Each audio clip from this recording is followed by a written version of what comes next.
ഒടുവിൽ ഞാൻ പോവുകയാണ്, ടാറ്റ ബൈ ബൈ. ഓക്കെ. സത്യത്തിൽ പോകുമല്ലോ. കാര്യം ഉറപ്പായി ഉറപ്പിച്ചു. അതായത് F-35 അല്ലേ? അത് തന്നെ. നമ്മുടെ പറഞ്ഞത് കേൾക്കുന്നവർക്കും പറഞ്ഞ് നമുക്കും ഏതാണ്ട് മടുത്തു തുടങ്ങി. എന്നാലും 700 കോടിയുടെ ഒരു സാധനം നമുക്ക് തമാശയും ട്രോളുമായി മാറി എന്നുള്ളതാണ്. അല്ല, 700 കോടി മൂല്യമുള്ള ഒരു സാധനം ഒരു ഫ്രീ മോഡലാകുന്നു പരസ്യത്തിന്. അതെ, ആണെങ്കിലും അത് ഒരു സംഗതി തന്നെയാണ്. അതെ.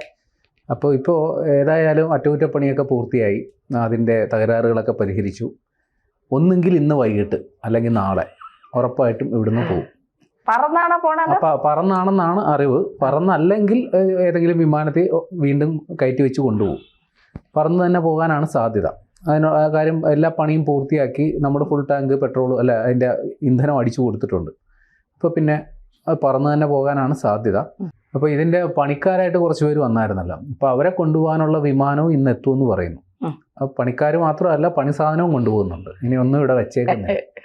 അപ്പോൾ ഈ F-35 കഴിഞ്ഞ 14-ാം തീയതി വന്നു. ഇന്ന് 21, ഒരു മാസവും ഏതാണ്ട് ഒരാഴ്ചയും പിന്നിട്ടു. അപ്പോൾ ഈ F-35ൻ്റെ ജാതകം ഒന്ന് എടുത്ത് വെച്ച് നോക്കണം. ധനനഷ്ടവും മാനഹാനിയും രണ്ടും ഉണ്ടായിരുന്നു പുള്ളിക്കാരൻ.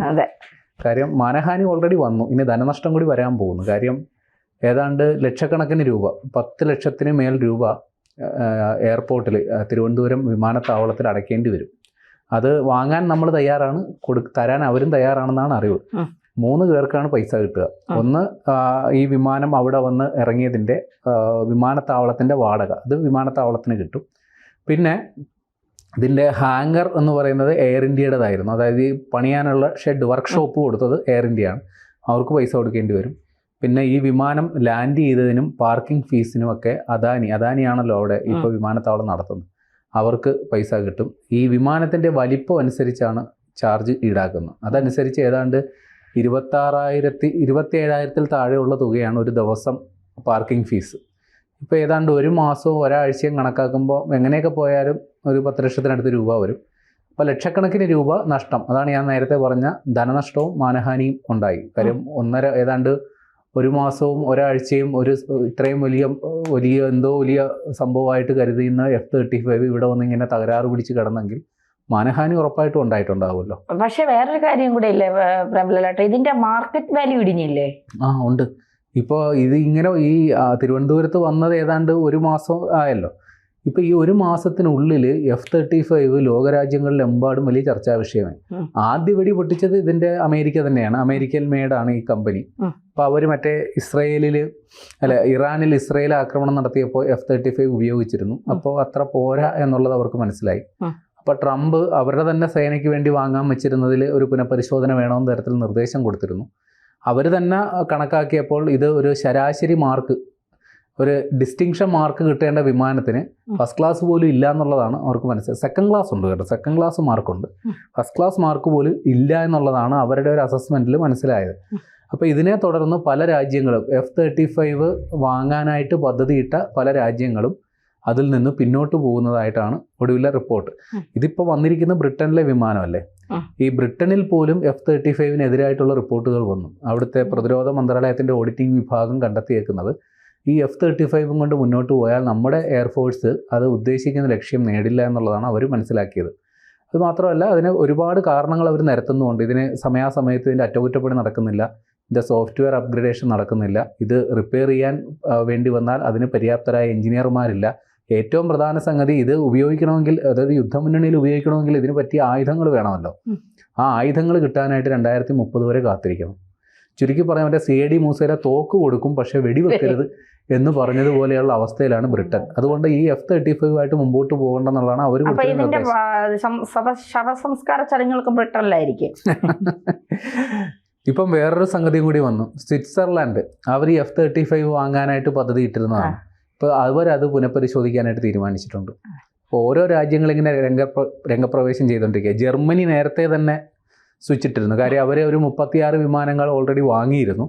അവർക്ക് മൊത്തം 85 വേണ്ടിയിരുന്നു. അപ്പോൾ ബാക്കിയുള്ളത് അവിടെ നിൽക്കട്ടെ എന്നുള്ളതാണ് ജർമ്മനിയുടെ നിലപാട്. കാര്യം ഇത് വാങ്ങിയാൽ അത് എന്താ പറയുക, നമുക്കത് ബാധ്യതയാണ് എന്നുള്ളത് അവർ തിരിച്ചറിയുന്നുണ്ട്. ഇപ്പോൾ സ്വിറ്റ്സർലൻഡിന് ഇത് ബാധ്യതയുടെ അല്ല പ്രശ്നം. സ്വിറ്റ്സർലൻഡ് ഈ വിലയുടെ പ്രശ്നമാണ്. അവർ ഏതാണ്ട് $7.4 ബില്യൺ ഒരു കരാറാണ് ഉണ്ടാക്കിയിരുന്നത് 36 വിമാനങ്ങൾ വാങ്ങാനായിട്ട്. അപ്പോൾ കുറച്ച് കഴിഞ്ഞപ്പോൾ ട്രംപ് പറഞ്ഞു അതെ ഞങ്ങളുടെ സാധനങ്ങളുടെയൊക്കെ വില ഇച്ചിരി കൂടി. ഇപ്പം നമ്മൾ ഈ നമ്മുടെ നാട്ടിൻപുറത്ത് ഈ ദിവസവേതനത്തിന് ഓരോ ദിവസം കഴിയുമ്പോഴും കൂട്ടുമല്ലോ. അതായത് 1000 രൂപ വാങ്ങിക്കൊണ്ടിരുന്നവർ 1200, അവരൊരു ന്യായം പറയുമല്ലോ. അപ്പോൾ അവശ്യ സാധനങ്ങൾക്കൊക്കെ ഇപ്പോൾ എന്താ വില, അപ്പോൾ ഞങ്ങൾക്ക് കുറച്ചുകൂടി കൂലി കൂടുതലോ എന്ന് പറഞ്ഞ പോലെ ട്രംപും പറഞ്ഞു ഞങ്ങളുടെ അസംസ്കൃത വസ്തുക്കൾക്കൊക്കെ, ഈ വിമാനം ഉണ്ടാക്കാനുള്ള അസംസ്കൃത വസ്തുക്കൾക്കൊക്കെ വില കൂടി, അതുകൊണ്ട് കുറച്ചുകൂടി വില കൂടുമെന്ന് പറഞ്ഞു. അപ്പോൾ ഇപ്പം ഈ സ്വിറ്റ്സർലൻഡ് കണക്കാക്കുന്ന ഏതാണ്ട് $1.7 ബില്യൺ കൂടി അധികം വേണ്ടി വരും ഈ 36 വാങ്ങാനായിട്ട്. അപ്പോൾ അതിൻ്റെ പേരിൽ അവിടെ പാർലമെൻറ്റിൽ പൊരിഞ്ഞടി നടക്കുക. അപ്പോൾ ഭൂരിപക്ഷം പേരും അങ്ങനെ അധിക വില കൊടുത്തത് വാങ്ങേണ്ട എന്നുള്ളൊരു നിലപാടുകാരൻ. അപ്പോൾ സ്വിറ്റ്സർലാൻഡും ഇപ്പോൾ F-35 കാര്യത്തിൽ ഒരു അങ്ങോട്ടും ഇല്ല ഇങ്ങോട്ടും ഇല്ലാത്ത അവസ്ഥയിൽ നിൽക്കുക. ഇപ്പോൾ ചുരുക്കി പറഞ്ഞാൽ ഈ F-35 ലോക്ഹീഡ് മാർട്ടിൻ എന്ന് പറയുന്ന കമ്പനിക്ക് ഈ F-35 ഒരു ഉഗ്രം പണിയാണ് കൊടുത്തേക്കുന്നത്. കാര്യം അവർ അവകാശപ്പെടുന്ന സാങ്കേതിക തികവ് ഇതിൻ്റെ പ്രകടനത്തിൽ ഇല്ല എന്നുള്ളതാണ് എല്ലാ രാജ്യങ്ങളും വിലയിരുത്തുന്നത്. കാര്യം ഇതിൻ്റെ ഏറ്റവും വലിയ പ്രത്യേകതയായിട്ട് പറയുന്നത് ഇത് ഈ ഹെലികോപ്റ്റർ വന്ന് ലാൻഡ് ചെയ്യുന്നത് പോലെ വന്ന് ലാൻഡ് ചെയ്യും, ചെറിയ റൺവേയിൽ പറന്നുയരും. ഇതാണ് എൻ്റെ ഏറ്റവും വലിയ പ്രത്യേകത. പിന്നെ ഇത് സ്റ്റെൽത്ത് കപ്പാസിറ്റി ഉണ്ട്, അതായത് റഡാറിൽ കുടുങ്ങാതെ ആക്രമണം നടത്തി പോകാനായിട്ടുള്ള മിടുക്കുണ്ട് എന്നുള്ളതാണ്. പക്ഷേ ഇത് ഈ ഒരു യുദ്ധമുന്നണിയിൽ ഇത് ഉപയോഗിച്ചപ്പോൾ ഈ സ്റ്റെൽത്ത് കപ്പാസിറ്റി ഇല്ലാത്ത ഒരു വിമാനങ്ങൾ ചെയ്യുന്ന അതേ പ്രകടനം തന്നെയാണ് ഇതും കാഴ്ചവെക്കുന്നത് എന്നുള്ളതാണ് മനസ്സിലാക്കിയത്. അതുകൊണ്ടാണ് നേരത്തെ പറഞ്ഞല്ലോ ഇസ്രയേൽ ഇറാനിൽ ആക്രമണം നടത്തിയപ്പോൾ അമേരിക്കയ്ക്ക് അത് ബോധ്യമായി. അതുമാത്രമല്ല ഇതിലുപയോഗിക്കുന്ന സാങ്കേതിക വിദ്യ, അതായത് സോഫ്റ്റ്വെയർ ഇങ്ങനെ അപ്ഗ്രേഡ് ചെയ്തുകൊണ്ടിരിക്കണം. ആ അപ്ഗ്രേഡ് ചെയ്യാനായിട്ട് ഈ ലോക്ഹീഡ് മാർട്ടിന് യഥാസമയം പറ്റുന്നില്ല. ഏറ്റവും വലിയ പ്രശ്നം കോടിക്കണക്കിന് രൂപ ഈ വിമാനം വാങ്ങാനായിട്ട് ഇൻവെസ്റ്റ് ചെയ്യാൻ രാജ്യങ്ങൾ തയ്യാറായി പോലും അവരാവശ്യപ്പെടുന്ന സമയത്ത് ഇത് കൊടുക്കാൻ ഈ ലോക്ഹീഡ് മാർട്ടിന് പറ്റുന്നില്ല. അതിൻ്റെ പ്രശ്നം ഇത് ഒരു സാധനം നമ്മൾ കൊടുക്കുമ്പോൾ അതിൻ്റെ കുറ്റമറ്റ രീതിയിൽ വേണ്ടല്ലേ കൊടുക്കാൻ. അപ്പോൾ ഇതിൻ്റെ തകരാറുകൾ പരിഹരിക്കാൻ, അല്ലെങ്കിൽ ഇത് 100% ഉറപ്പാക്കി കൊടുക്കാൻ ഈ കമ്പനിക്കും പോലും സാധിക്കുന്നില്ല എന്നുള്ളതാണ് വാസ്തവം. അപ്പോൾ ചുരുക്കി പറഞ്ഞാൽ ഈ F-35 നേരത്തെ അമേരിക്ക വിശേഷിപ്പിച്ചതുപോലെ ഇതൊരു ടെക്നിക്കൽ ബ്ലണ്ടറാണ്, ഒരു വൻ അബദ്ധമാണ് എന്നുള്ളതാണ് അവർ നേരത്തെ വിശേഷിപ്പിച്ചത്. അക്ഷരാർത്ഥത്തിൽ അത് അങ്ങനെ തന്നെയാണ് സംഭവിക്കുന്നത്. ഏതായാലും ഇവിടെ വന്ന വിമാനം ഏതായാലും നമ്മൾ പറഞ്ഞയക്കുകയാണ്. അവർ നേരത്തെ പ്രചരിച്ച പോലെ ഇതിലെന്തൊക്കെയോ രഹസ്യങ്ങളുണ്ട്, അത് ഇന്ത്യ പകർത്തേണ്ട. വാസ്തവത്തിൽ എനിക്കൊരു സംശയമുണ്ട്, ഇതിൻ്റെ അബദ്ധങ്ങൾ നമ്മൾ മനസ്സിലാക്കേണ്ടെന്ന് കരുതിയിട്ടായിരിക്കണം അതിൻ്റെ പരിസരത്തോട്ട് പോലും തോന്നുന്നത്. അല്ലാതെ ഇന്ത്യ ഞങ്ങളുടെ രഹസ്യങ്ങൾ ചോർത്തു, അതുകൊണ്ട് ഇതിൻ്റെ അകത്തോട്ട് ജീവനക്കാരെ പോണ്ട, ഞങ്ങളുടെ ജീവനക്കാർ വരും, ഞങ്ങൾക്ക് ഞങ്ങളുടെ ഉപഗ്രഹ ചിത്രങ്ങൾ പകർത്തും, ആനയാണ് ചേനയാണെന്നൊക്കെ പറഞ്ഞ അവസാനം അവരായി ശവമായി പോകുന്നു എന്ന രീതിയിലായിപ്പോയി. അല്ല, നേരത്തെ പറഞ്ഞതാണ് കറക്റ്റ്. ഇതിന്റെ ജാതകത്തിൽ ധനനഷ്ടവും മാനഹാനിയും എഴുതിയിട്ടുണ്ടായിരുന്നു. അത് അങ്ങനെ കാണിപ്പയ്യൂരിനെ കൊണ്ടൊന്ന് കബഡി നിരത്തി നോക്കാം. എന്തോ ഏതായാലും ഈ നോട്ടം കിട്ടാതിരിക്കാൻ എന്തെങ്കിലും കൂടി ചെയ്യേണ്ടി വരും. ജപിച്ചല്ല കൊണ്ടുപോണതിന് മുമ്പ് ആയിക്കോട്ടെ, ചരട് ജപിച്ച് വാലിൽ കെട്ടി വളർത്തി വിടാം.